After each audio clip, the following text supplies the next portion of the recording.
বাহ্যিকভাবে বাঁচার কোনো পথ নেই, একমাত্র আল্লাহর উপরে ভরসা করে মুসা আলাইহিস সালাম এই কথা বলেন।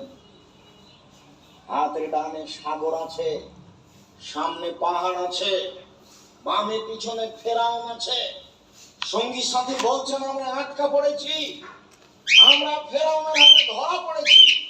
তখন মুসা আলাইহিস সালাম বলছেন কাল্লা, কখনো নয়, অসম্ভব, এটা হতে পারে না। কিন্তু মায়া রব্বি, আমার সাথে আমার প্রতিপালক রয়েছেন, সায়াহদিন আমাকে পথ। আব্দুর রাজ্জাক সাহেব, এরপরও কি আমি আল্লাহ ভরসা বুঝলাম?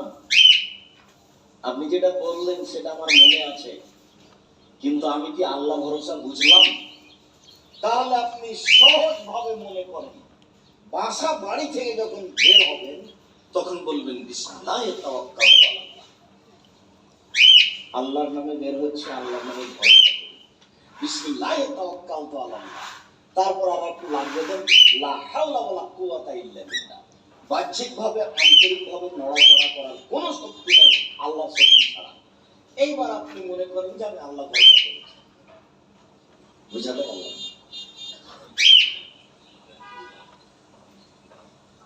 এতেই আপনি মনে করবেন। এবার যখন কোন কাজ করবেন, যে যখন বলবে যেটা করে দিতে হবে, তখন আপনি বলবেন না যে করব, আপনি বলবেন করব ইনশাআল্লাহ। এই দুটা পথে আপনি ধরে নেন যে আমি এখন আল্লাহর মনে ভরসা করে আছি, এটা হলো সহজ। কোনদিন নিজে বলবেন না, ছেলে বলছে আব্বু আমার জন্য কলম আনবেন, বলবেন না যে আনবো। কিভাবে বলবেন? আনবো ইনশাআল্লাহ। তাহলে কাজটা আপনার উপরে থাকলো না, হোক কি না হোক। যদি ভুলে গিয়ে থাকেন তো ইনশাআল্লাহ, যদি কিনতে না পারেন তো ইনশাআল্লাহ, যদি কিনতে পারেন তো ইনশাআল্লাহ, মানে আল্লাহর উপরে আছে, যদি আল্লাহ চায়। আচ্ছা ঠিক আছে আব্বু কিনবো ইনশাআল্লাহ, যদি আল্লাহ চায়। তাহলে আপনার আল্লাহ ভরসা বহাল থাকলো।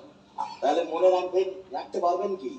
বাড়ি থেকে বের হওয়ার সময় বলতে হবে বিসমিল্লাহি তাওয়াক্কালতু আলাল্লাহ, লা হাওলা ওয়ালা কুওয়াতা ইল্লা বিল্লাহ।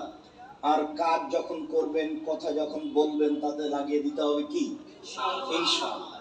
তাহলে